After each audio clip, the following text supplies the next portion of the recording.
Hi, welcome back. As I mentioned earlier, we're gonna kind of jump right in with talking about. Let me go ahead and do this real quick. Talking about the GDCFL, which is one of the ball-bound college football leagues here at SimNation. If you're interested in this league, go to gdcfl.com. That's Golf Delta Charlie Foxtrot Lima.com. If you click on the coaches page, you'll list all the teams that are available. All the other tabs will tell you a little bit more about the team, the league. The GDCFL is the more recent of the two ball-bound college football leagues, but this one's a little bit different in the fact that essentially you can be fired from this one, and coaching prestige matters. So we just completed the season, and I'm gonna once I get the this screen out of the way, I'm gonna kind of talk about the last season and kind of some of the things that happened. So uh, just finished the last season. So now it was our 2032 season. We're now in the 2033 season. Um, the championship game was between Texas, coached by Mike, and Ohio State, coached by Max. Max was the defending champion from the previous year. Mike had Texas right up there last year. And it was a really good game. But in the end, Texas was a little bit too much for Ohio State. And of course, Mike took it and got his first championship. So if you kind of look back, we've had a lot of different champions. You see a lot of Maryland there, but this is kind of what I was talking about. Is Max won it the previous year in 2031. Before then, it was Mike Card at Mississippi State. But Mike Schmigo won it this year, and he had a pretty good season. If you notice, he was the only undefeated team. So the way we finish the season is, again, we have a 16-team playoff in ball-bound college football. So unlike SNCFL, which I just covered, uh, this one is the 10 conference championship. Conference champions make it in, and then 6 at-large bids. The 6 at-large bids aren't necessarily your top 25 teams. It's essentially whoever wins what they call the Grey Dog Computer Series ratings, Championship Series, sorry, ratings, which takes in a whole lot of different factors. It's kind of like the actual one used in real life or in theory. And the top 6 non-conference championship teams will fill out the last 6. So playoffs were kind of wild this year. One of the top teams, Maryland, was knocked out in the first round. Um, Not too much of a shock, though. They were knocked out by Mississippi State. They haven't matched up well against Mississippi State in the last few seasons. But if we kind of take a look here, I think the last time we talked, we were right before the semifinals. So the semifinals came down to Florida, which is Harry, and then Texas, which is Mike, and then Wake Forest, which is the other Mike, and Ohio State, which is Max. Um, the Texas Florida was a very defensive game, probably more defensive than anyone thought it would be. And of course, Mike edged out Harry by 3 points. And then Ohio State versus Wake Forest was a lot closer. Was a close game. It was probably not as close as everyone thought it would be.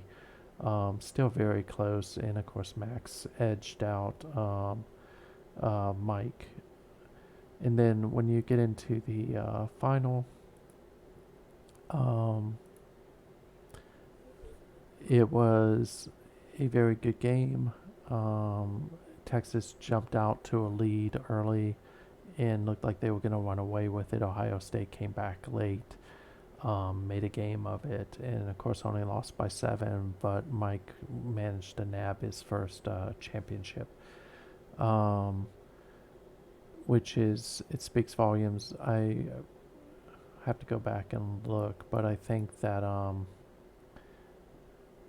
yeah, Texas is one roughly about 4 before then, all by John LeBlanc, who is a legend who left the league about a couple seasons ago.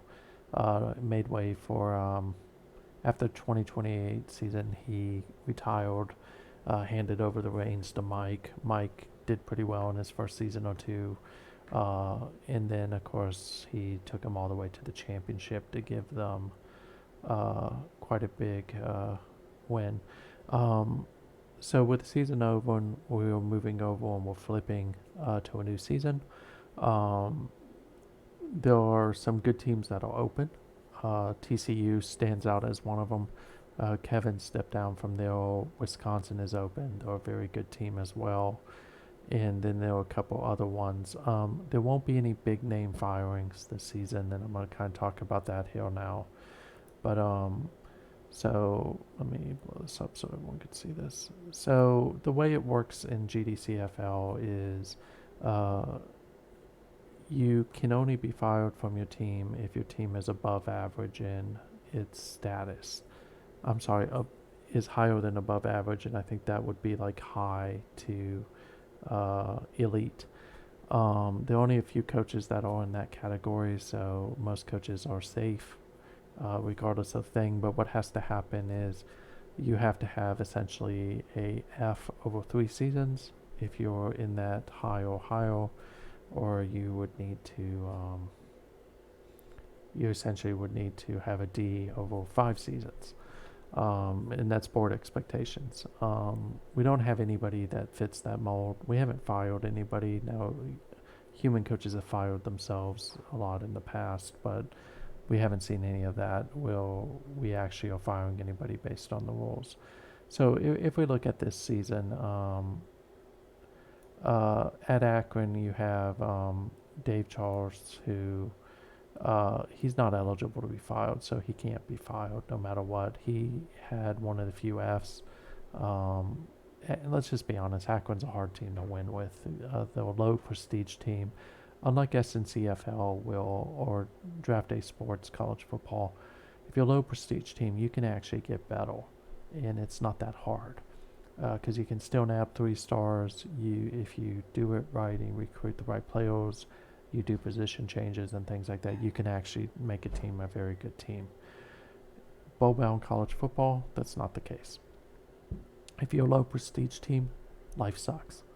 You got to get above 30. At 30, you're allowed to get, you potentially can pick off transfer players. At 30 or higher, you can get your email player, who's a player who expresses interest in you, typically a 3-star. And that'll last up to 60 prestige. But teams that are around that 30 mark, life's just brutal. It's very hard to move up. You don't move up fast, and it's hard to get out of that. Now, there are people who have done it in WWCF. A name that stands out is Danny Z, with what he did at North Texas, where he took a low prestige team and made them into like a 70 or 80 prestige team. So it's possible to happen, but it takes a while. Dave, I like his chances of turning around Akron. It's just, again, when you're recruiting 1 and 2 stars against 4 and 5 stars, it's really hard to turn that around. Arkansas had a little bit of a dip this year. SEC was just very tough. This past season, you had Florida, who did very well, as you can see. You had Mississippi State, who did very well. So, I mean, just very tough. Plus, you had Georgia, who David Jones has them on a good upward trajectory. I expect him to get Georgia right back where they were before. But I mean, if you look at the SEC, Florida had a very strong season. Mississippi State, LSU, Alabama all had good seasons. Arkansas struggled a little bit. I'm not worried about Carter. Carter will get that turned around pretty quick. He always does. Arizona had a great season. The the thing about Kevin is, and it doesn't show, Kevin is actually the highest prestige rated coach there is. It won't show when I show the prestige rankings because he uh, decided to park TCU. Him and I got to talk about if he wants to take that coach and move them over to one of his other two teams. Um, but he's one of the few coaches that has a higher than 90 prestige coach in the league, which means he can choose any job he wants. But Arizona had a really good season, and Kevin's definitely got him on an upward trajectory. Bowling Green is my cart again. Bowling Green's tough to win at. He's done a very good job there, though, so I don't expect anything to come of that D. Um, the only other person who's potentially on the hot seat is Max at Virginia Tech, but again, he's not eligible to be fired. Sorry. Um, Virginia Tech's a really hard job to have in the ACC. ACC is dominated by Wake Forest. It's dominated by Maryland. It's dominated by Florida State. Um, Virginia Tech is not one of the teams that is generally one of the dominant forces in the ACC. So Wake is typically 102, Maryland's 102, Florida State's right up there. And then when you get into the Coastal, it's really dominated by Carter at Virginia, uh, Dave at Georgia Tech. Duke is a CPU control team, but they're traditionally right up there. So breaking through with Virginia Tech is really hard. And again, if I'm not mistaken, Virginia Tech is a low prestige team. As you can see, they're 30. It's really hard to move them up. He's pretty much got to win out every season to get a good chance of going though. So no way indicative of his coaching skills, because if you look at Ohio State and any other team that he has, like Troy, they're doing really well. So give it a season or two. I expect him to get them turned around. Um, but I mean, uh, it's the ACC is just a brutal place to be with the power teams you have sitting in there. And I think every year he pours Maryland. I think in most deals he also pours Wake Forest. That's just a brutal schedule because those are just two teams you don't want to ever see. As you can notice, so Mike won. Really, nobody's on the hot seat this season, so that's not a shock. When we look at the actual coach prestige itself, what you notice is, and I mentioned this earlier, is it doesn't show Hill.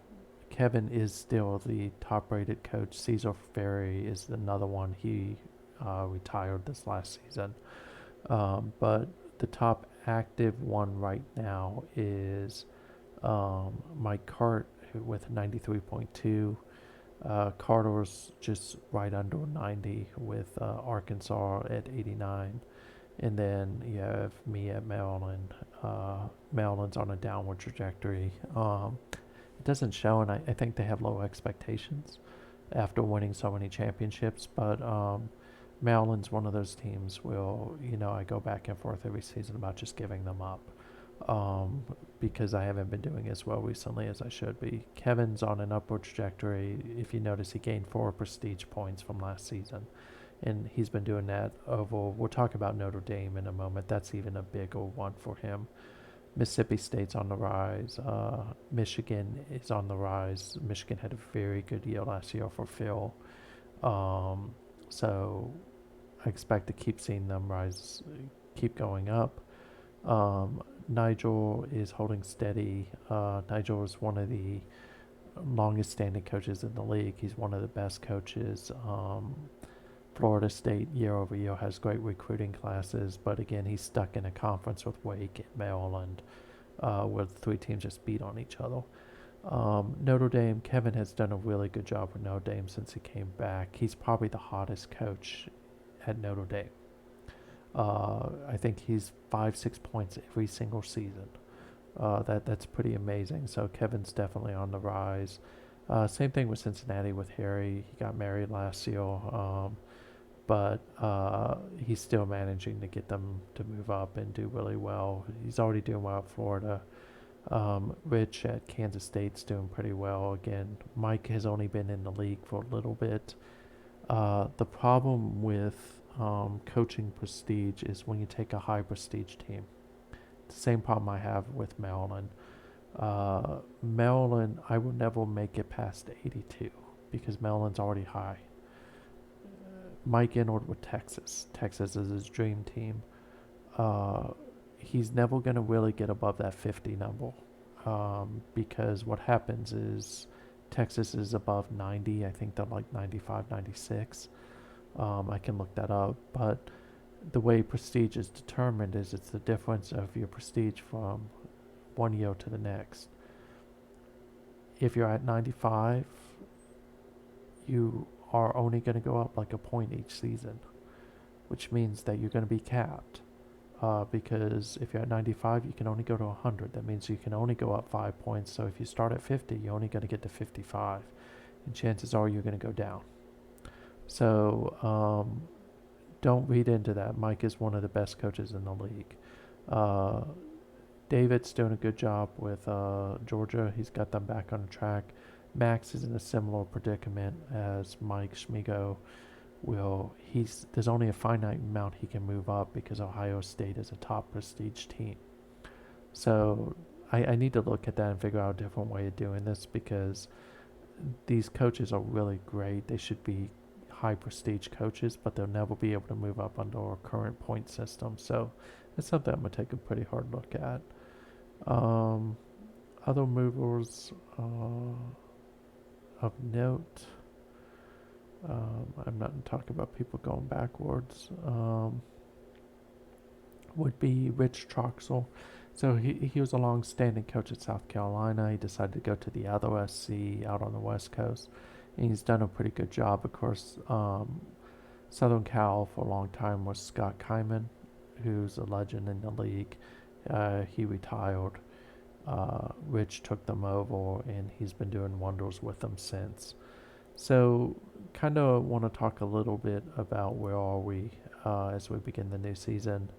I'm gonna just look at this. So, first thing that happens is coach hiring. So what this is if coaches want to move, they can move. Prestige rankings matter because that tradition tells you where you can move. Although we changed it to where you can move to any team. It just the firing criteria could change on you. So for instance, if you take a elite team, and it's your first year and you're never played before. I typically give you 1 season grace, but in the second season, you can't get an F. If you get an F, you're fired on the spot. If you get an F over the next 2 out of 3 seasons, you're fired. So we haven't had that happen, thankfully, but I'm still not looking forward to the day that actually happens. But we'll see how that goes. If you look at this, there are a couple big names on the list of people who could potentially leave for in the off season for the pros. Buckley from Notre Dame is one that stands out. You also have Sean Carver had a really good season this last year. He was one of the Heisman candidates. Eugene Collins is another person. Trying to see if there's anybody else that really stands out. Joseph Jackson is the Heisman Trophy winner. He's probably leaving, and that'll slow Arizona down a little bit, but I don't think too much. William Jones is another big name out of Ohio State, and I think those are the biggest ones that are on the list for this.